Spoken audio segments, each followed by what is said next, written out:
16 janvier 1985, François Mitterrand accorde un entretien télévisé d'1 heure à Antenne 2 et fait une annonce surprise. Est-ce que vous iriez jusqu'à aller en Nouvelle-Calédonie? Vous êtes allé au Liban? Mais oui, madame, j'irai en Nouvelle-Calédonie. Peut-on savoir quand? Demain. Quelques jours avant, le 12 janvier, l'état d'urgence était décrété en Nouvelle-Calédonie après la mort de 2 personnes. Les années 80 sont marquées par des violences et des tensions entre les pro- et anti-indépendance. Depuis plus de 24 heures, Nouméa est placé sous haute surveillance. Après une nuit particulièrement agitée, les violences ont redoublé très tôt ce matin.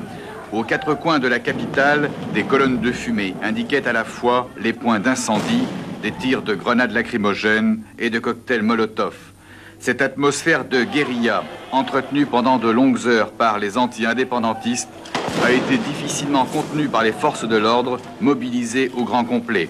Promesse tenue, après 25 heures de vol, François Mitterrand arrive enfin pour une visite de 12 heures. C'est le haut-commissaire, délégué du gouvernement, M. Pisani, qui salue le premier le chef de l'État, dont chacun remarque le visage des moments graves. Le chef de l'État rencontre les différentes forces politiques du territoire, comme le député anti-indépendantiste Jacques Lafleur. Je suis absolument persuadé, convaincu, que l'intérêt de la population de Nouvelle-Calédonie, c'est de rester dans le cadre de la République française et plus particulièrement pour la communauté mélanésienne.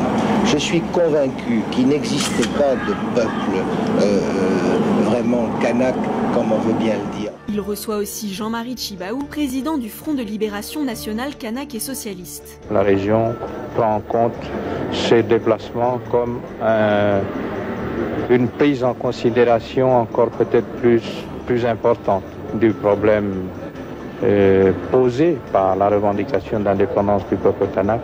Au moment de la visite présidentielle, les anti-indépendantistes descendent dans les rues de Nouméa. Difficile de chiffrer le nombre de manifestants pro-français qui ont convergé ce matin vers le centre de Nouméa dès l'annonce de l'arrivée de François Mitterrand.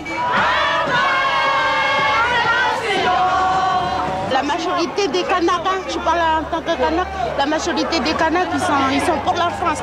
Première fois que je vois ça, inimaginable.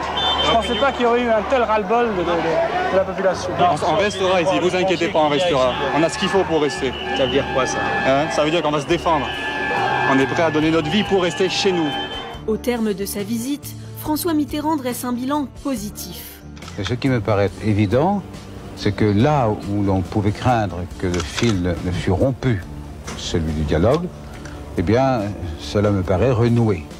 Jusqu'à quand, dans quelles conditions, nous ne sommes pas maîtres du temps. Et puis, moi, je pars, restent sur place les responsables. C'est eux qui vont remplir cet ouvrage. Le conflit en Nouvelle-Calédonie se poursuivra jusqu'à son paroxysme en 1988, lors de la prise d'otage d'Ouvéa.